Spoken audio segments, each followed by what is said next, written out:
तो लेक्चर में हम लोग बात कर रहे थे कि ANSI स्पार्स आर्किटेक्चर किस चीज़ को कहते हैं। हमने कहा ANSI स्पार्स जो होता है आर्किटेक्चर जो होता है वो 3 चीज़ों के ऊपर होता है। सबसे पहले हम देखते हैं ANSI स्पार्स क्या चीज़ होती है, जिसके बारे में हमने देखा कि ये एक ऐसी टेक्निक है, ये अमेरिकन नेशनल स्टैंडर्ड इंस्टीट्यूट जो है एक इदारा है जिसके उसने जो स्टैंडर्ड्स बनाए थे बेसिकली उस पर था, और इस स्टैंडर्ड का नाम क्या था, standard planning and requirement committee जो थी, ठीक है, उसने इसको रिकगनाइज़ किया कि 3 लेवल का एक आर्किटेक्चर होना चाहिए, जिसलिए हम लोगों ने इसका नाम एनसी स्पार्स नाम रखा। ये आर्किटेक्चर बेसिकली अभी क्या करता है हम इस चीज़ को देखते हैं। स्पार्स मॉड जो होता है उसके बेसिकली 3 लेवल्स होते हैं, ठीक है। पहला लेवल होता है हमारा एक्सटर्नल लेवल, दूसरा लेवल होता है कॉन्सेप्शनल लेवल, और तीसरा लेवल होता है इंटरनल लेवल। थोड़ा सा डायग्राम को देखेंगे तो आप इस चीज़ को बड़े अच्छे से अंडरस्टैंड कर सकेंगे। एक्सटर्नल लेवल बेसिकली वो लेवल होता है जिसमें हर यूज़र को डाटाबेस का व्यू कराया जाता है। एक बहुत अच्छी एग्जांपल हमारे नज़दीक जो है वो हमारे कॉलेज के CMS की है। आप स्टूडेंट का जो CMS है उसके अंदर फैकल्टी की डिटेल्स अवेलेबल नहीं होती। इसी तरह जो कॉलेज का CMS है मिसाल के तौर पर, इसमें जो आप लोगों का जो CMS होगा उसके अंदर वो फीचर्स नहीं होंगे जो फैकल्टी के होते हैं। इसी तरह जो फैकल्टी को CMS दिया गया है उस CMS के अंदर वो राइट्स नहीं होंगे जो कोऑर्डिनेटर के होते हैं। कोऑर्डिनेटर का मतलब वो बंदा जो कॉलेज को लीड कर रहा होता है। इसी तरह कॉलेज के पास जो व्यू होता है या कॉलेज के पास जो CMS होता है उसके अंदर वो व्यू या वो सेक्शंस नहीं होते जो यूनिवर्सिटी के पास होते हैं। तो अभी हम ये कह सकते हैं कि जो एक्सटर्नल व्यू होता है या एक्सटर्नल लेवल होता है वो बेसिकली क्या चीज़ होती है कि हर यूज़र को डाटाबेस की वो चीज़ दिखाना जो उसके मकसद के लिए, ठीक है। तो एक्सटर्नल लेवल के बारे में हम लोगों ने पढ़ा कि हर यूज़र के व्यू के हिसाब से बेसिकली जो व्यू क्रिएट किया जाता है उसको एक्सटर्नल लेवल कहते हैं। मैंने पहले एग्जांपल दी, जैसे कॉलेज का CMS, आपका व्यू कुछ और होगा, आपको किसी और तरह से चीज़ें नज़र आएंगी, मुझे किसी और तरह से नज़र आएंगी। कॉन्सेप्शनल लेवल, ठीक है, कॉन्सेप्शन और इंटरनल लेवल को हम साथ साथ देखते हैं। पहले एक्सटर्नल लेवल को देख लेते हैं। लिखा हुआ है the user view of database, जो अभी हमने बात की, मैं भी यूज़र हूँ, आप भी यूज़र हो, यूनिवर्सिटी का CMS का कोऑर्डिनेटर जो है वो भी यूज़र है। तो हर बंदे का जो एक यूज़र जो होगा उसके व्यू को हम लोग बेसिकली एक्सटर्नल लेवल बोलेंगे। लिखा हुआ है this level describes the part of the database that is relevant to each user, ठीक है। इस लेवल के अंदर डेटाबेस का वो पार्ट दिखाया जाता है जो किसी दूसरे यूज़र के साथ रेलिवेंट हो। मिसाल के तौर पर आपका जो CMS होगा वो मेरे साथ जो उसका वो मेरे से रेलिवेंट होगा, ठीक है। उसके बाद हम देखते हैं कि एक्सटर्नल लेवल जो होता है वो डिफरेंट एक्सटर्नल व्यूज़ के ऊपर होता है। सेम वही बात जो मैंने पहले बोली, मेरा व्यू अलग होगा देखने का, मेरा CMS का व्यू अलग है, आपका अलग है, कॉलेज के प्रिंसिपल का अलग है, जो यूनिवर्सिटी का टीचर है उसका अलग है, जो एग्ज़ाम कंट्रोलर होता है उसका अलग होता है। तो हर लेवल जो व्यू जो होते हैं वो मुख्तलिफ होते हैं, ठीक है।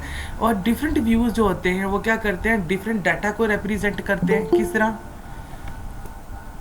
ठीक है।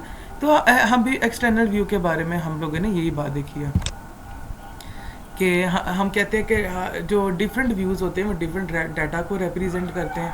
जिस तरह हम कह रहे थे कि जिस तरह मेरा व्यू है, मेरा व्यू जो है डाटा को, कौन से डाटा को रिप्रेजेंट कर रहा होगा कि मैं आपके मार्क्स को अपलोड कर सकूं। आपका डाटा क्या रिप्रेजेंट कर रहा होगा, जो मार्क्स मैंने लगाए हैं वो आपको शो हो, ठीक है। तो ये सारी चीज़ें जो होती हैं वो एक्सटर्नल लेवल में। एक्सटर्नल लेवल 2 क्या हो सकता है कि मिसाल के तौर पर मुझे जो टाइम का फॉर्मेट नज़र आ रहा है वो पहले दिन है, उसके पास मंथ है, उसके बाद ईयर लिखा हुआ है, ठीक है। जबकि जब आपको जो नज़र आ रहा है डेट वो नज़र आ रही है, पहले ईयर लिखा है फिर मंथ लिखा और वो डे लिखा हुआ है। इसी तरह कुछ लोगों की जो डेट ऑफ बर्थ होती है उसके कैलकुलेट करने के व्यू कुछ और हो सकते हैं, मेरा व्यू कुछ और हो सकता है। तो व्यूज़ हर इंसान के मुख्तलिफ होते हैं एक्सटर्नल व्यू में, और हर व्यू का अपना एक जो होता है वो एक इम्पॉर्टेंट फैक्टर होता है बेसिकली, जिसके बिहाफ के ऊपर जो है वो किसी चीज़ को डाटा को रिप्रेजेंट कर रहा होता है। तो हम ये कह सकते हैं, अगर सिंपल बोले एक्सटर्नल व्यू क्या है, हर यूज़र को डाटाबेस दिखाने के एक तरीके को हम लोग एक्सटर्नल व्यू बोलते हैं। कॉन्सेप्शनल व्यू, लफ्ज़ से पता चल रहा है कॉन्सेप्ट है यहाँ पे। कॉन्सेप्शनल व्यू एक कॉन्सेप्शनल लेवल आता है, पार्ट 2, इसको मिडिल लेवल भी कहते हैं। किस तरह, ये ऊपर हम डायग्राम दिखाता हूँ मैं आपको, ये देखें, ये डायग्राम के अंदर ये जो है ये कॉन्सेप्शनल लेवल है, ठीक है। इसको हम कॉन्सेप्शनल स्कीमा भी बोलते हैं क्योंकि अंदर स्कीमा यूज होता है, ठीक है। This level is a community view of the data, includes the description and description of available data. Conceptional view में क्या होता है, व्यूज़ में तो एक्सटर्नल व्यू में क्या था कि हमें वो व्यू दिखाते थे जो यूज़र से रेलिवेंट होता था। कॉन्सेप्शनल व्यू में क्या होता है, कम्युनिटी व्यू होता है, ओवरऑल बेसिकली डाटा को कैसे रिप्रेजेंट किया जा रहा है वो व्यू होता है, ठीक है। तो कॉन्सेप्शनल व्यू में बेसिकली मैपिंग भी होती है और डेटा की जो रिप्रेजेंटेशन होती है, इंडिपेंडेंस होती है, वो भी शो की जाती है। लिखा था conceptional level provides both mapping and desired independence between external and internal level, ठीक है। कि डाटा की इंडिपेंडेंस जो एक्सटर्नल और इंटरनल लेवल्स के बीच में आता है बेसिकली, तो ये क्या करता है, बेसिकली दोनों को अलग भी करता है, ठीक है, इंडिपेंडेंट करता है, ठीक है। अभी हम कहते हैं कॉन्सेप्शनल लेवल के ऊपर क्या क्या चीज़ें रिप्रेजेंट हो सकती हैं। कोई भी एंटिटी यानी आपका नाम, एट्रीब्यूट्स मतलब उसके क्या हो गए, नेम हो गया, एंटिटी तो एट्रीब्यूट्स क्या हो गए उसके, जैसे मेरा नाम हो गया, एहसान का नाम हो गया, हमजा का नाम हो गया, ये सारे बेसिकली इसके एट्रीब्यूट एंड देयर रिलेशनशिप, कि वो आपस में रिलेट किस तरह कर रहे हैं, किस तरह के आपका नाम भी है टेबल में और साथ रोल नंबर भी है। तो that is a very obvious thing कि जो आपका नाम होगा, जो आपका रोल नंबर है, आपस में रिलेशनशिप में आते हैं, ठीक है। Constraint on that data, constraint का मतलब हमने लास्ट क्लास के अंदर भी किया था, नॉट नल। इसका मतलब क्या था कि वहाँ पे जीरो वैल्यू नहीं आनी चाहिए कभी भी। इसी तरह हम ये भी कंस्ट्रेंट लगा सकते हैं कि वो प्राइमरी की हो या और भी बेशुमार चीज़ें हो सकती है, तो हम ये कहते हैं कि ये कंस्ट्रेंट है, ठीक है। और तीसरी चीज़ है सिक्योरिटी एंड इंटेग्रिटी। सिक्योरिटी का मतलब है डाटा को सिक्योर बनाना, इंटेग्रिटी का मतलब होता है कि एक के अंदर तब्दीली करने से बाकी चीज़ों में ऑटोमेटिकली तब्दीली आ देना। मिसाल के तौर पर आपके नाम जो है वो 10 जगहों पे पड़ा हुआ है, मैं जब एक जगह से नाम चेंज करूँ तो ऑटोमेटिकली बाकी 9 जगहों से भी नाम चेंज हो जाए, तो हम इस लेवल को या इस सेक्शन को हम लोग इंटेग्रिटी कहते हैं, ठीक है। अच्छा जी, उसके बाद क्या कि कॉन्सेप्शनल लेवल जो होता है, कॉन्सेप्शनल लेवल जो होता है बेसिकली एक्सटर्नल व्यू को सपोर्ट करने के लिए होता है। अगर कॉन्सेप्शनल लेवल नहीं होगा तो वो एक्सटर्नल व्यू जो होगा वो भी नहीं होगा। क्यों? क्योंकि जब आप डाटा को रिप्रेजेंट ही नहीं कर रहे, आप बता रहे हो कि ये नाम, ये रोल नंबर इसके ये हैं, तो फिर आप यूज़र को क्या दिखाओगे उसके अंदर, ठीक है। लेकिन एक जो इंपॉर्टेंट चीज़ है कि कॉन्सेप्शनल लेवल के अंदर ये नहीं देखा जाता कि डाटा को कैसे स्टोर किया जाता है, ठीक है। इसकी ये देखें, अभी मैं आपको दिखाता हूँ। ये एक एक्सटर्नल व्यू था। एक्सटर्नल व्यू में क्या था कि एम्प्लॉय को दिखाया जा रहा है उसका डेटा, मेरे माउस की तरफ ध्यान दीजिएगा, ठीक है। और वर्कर को दिखाया जा रहा है उसका डेटा कि नाम असलम है, उसकी उम्र जो है वो 24 साल है, 10 दिनों का है, और जो सेल्स है उसकी, उस डिपार्टमेंट का सेल्स का, ठीक है। अगर हम इसकी तरफ आएँ तो एम्प्लॉय डेटा जो है यहाँ पे, इसको एम्प्लॉय डेटा दिखाया जा रहा है, इसका नाम राना असलम है और डेट ऑफ बर्थ जो है वो 12 सितंबर। देखें कि ये दोनों डेटा ऑलमोस्ट सेम है लेकिन व्यू अलग है। देखो फर्स्ट नेम जो है यहाँ पे राना है, जबकि यहाँ पे एक ही नाम दिया गया R.असलम लिख के, ठीक है। तो तरीका एक ही है लेकिन व्यूज़ अलग अलग है। डेट ऑफ बर्थ क्या थी, यहाँ पे इसकी 12 लिखी हुई है, 12 सितंबर 1970 लिखी है, जबकि यहाँ पर उसकी एज किसी दूसरी तरीके से लिखी गई है, 24 साल का है और 10 डेज है साल, ठीक है। और डिपार्टमेंट उसकी सेल है और यहाँ पे उसका डिपार्टमेंट ही नहीं लिखा गया। तो ये चीज़ बताने के लिए कि डिफरेंट व्यूज़ हो सकते हैं और एक व्यू जो होता है वो डिफरेंट दूसरे व्यू से डिफरेंट होता है, ठीक है। अभी हम देखते हैं कॉन्सेप्शनल लेयर जो भी हमने पढ़ी है। देखें ये जो डाटाबेस बनाया हुआ था, इसके अंदर हमने नाम लिखे हुए थे, राना असलम है, मारिया वास्ती है, उसकी डेट ऑफ बर्थ सी है और डिपार्टमेंट उसका जो है वो 5 है, इसका 0 है और डिपार्टमेंट आईडी इनकी ये है, ठीक है। तो बेसिकली क्या हुआ है, कॉन्सेप्शनल लेयर के अंदर हमारे पास डाटा पड़ा होता है, ठीक है, उसकी रिलेशनशिप्स होते हैं आपस में, ठीक है, ठीक है। तो ये देखो कि कॉन्सेप्शनल लेयर की तरफ भी ध्यान दो, स्क्रीन की तरफ दे रहे हो कि ये डाटाबेस था, ठीक है। और इस डाटाबेस से हमने डिफरेंट व्यूज़ बनाए। एक व्यू बनाया जो एम्प्लॉय को दिखा रहा है, एक व्यू बनाया हम लोगों ने जो वर्कर्स को दिखाया। तो हम कह सकते हैं कि कॉन्सेप्शनल लेयर के अंदर हम लोग डाटा कैसे लिखा जाता है, डाटा की डेफिनेशंस क्या क्या हैं और उसके रिलेशनशिप्स क्या हैं, हम उसको देखते हैं हम, ठीक है। इंटरनल लेवल बहुत एक इंपॉर्टेंट चीज़ कि इसमें देखा जाता है कि डाटाबेस के अंदर डाटा स्टोर कैसे हो रहा है। यहाँ पर हम लोगों ने टेबल बनाया था कॉन्सेप्शनल में।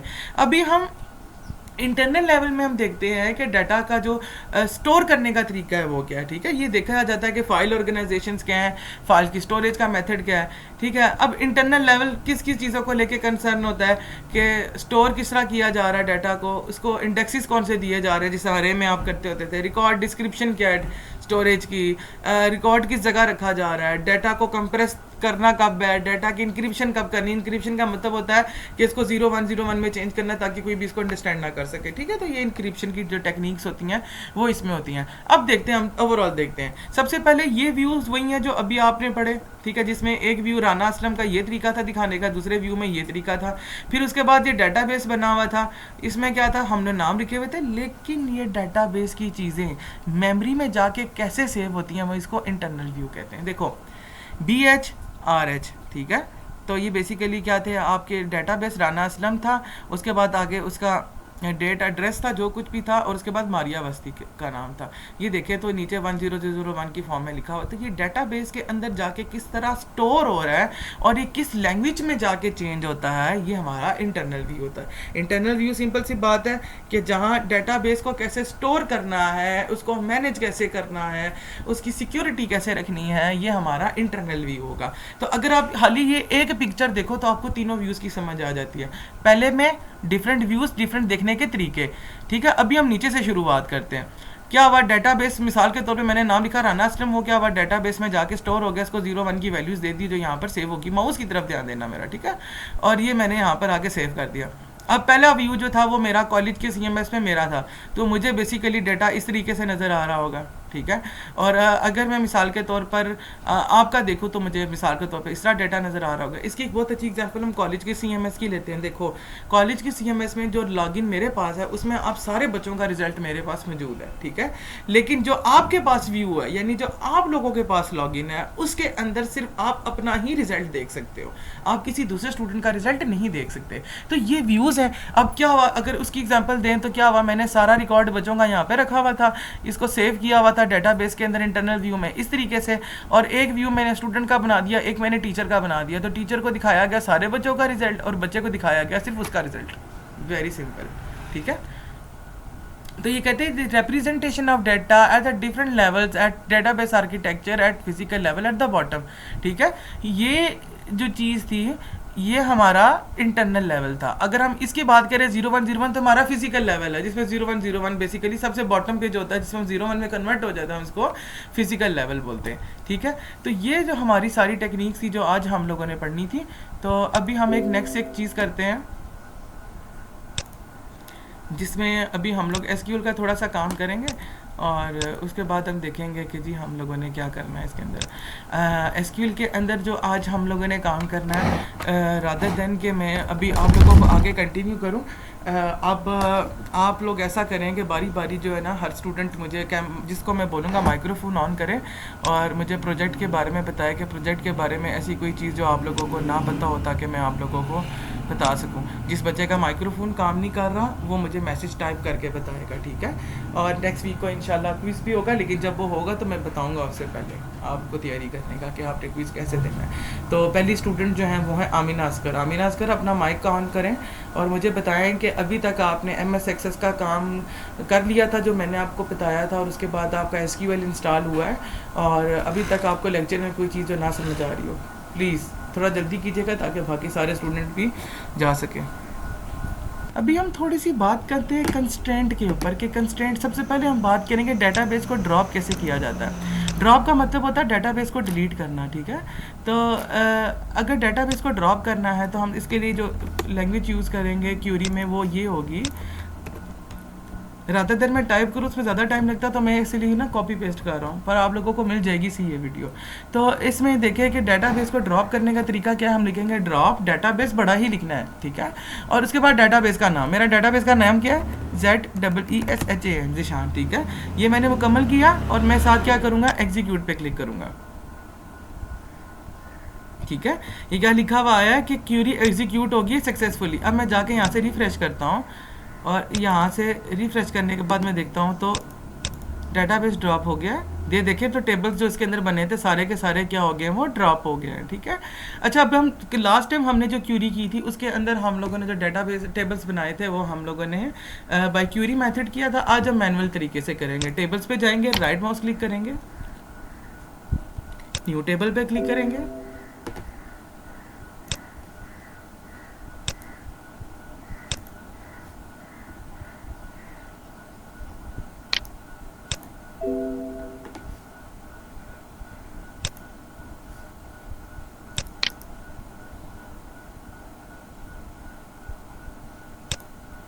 तो टेबल तो क्रिएट हो जाना चाहिए।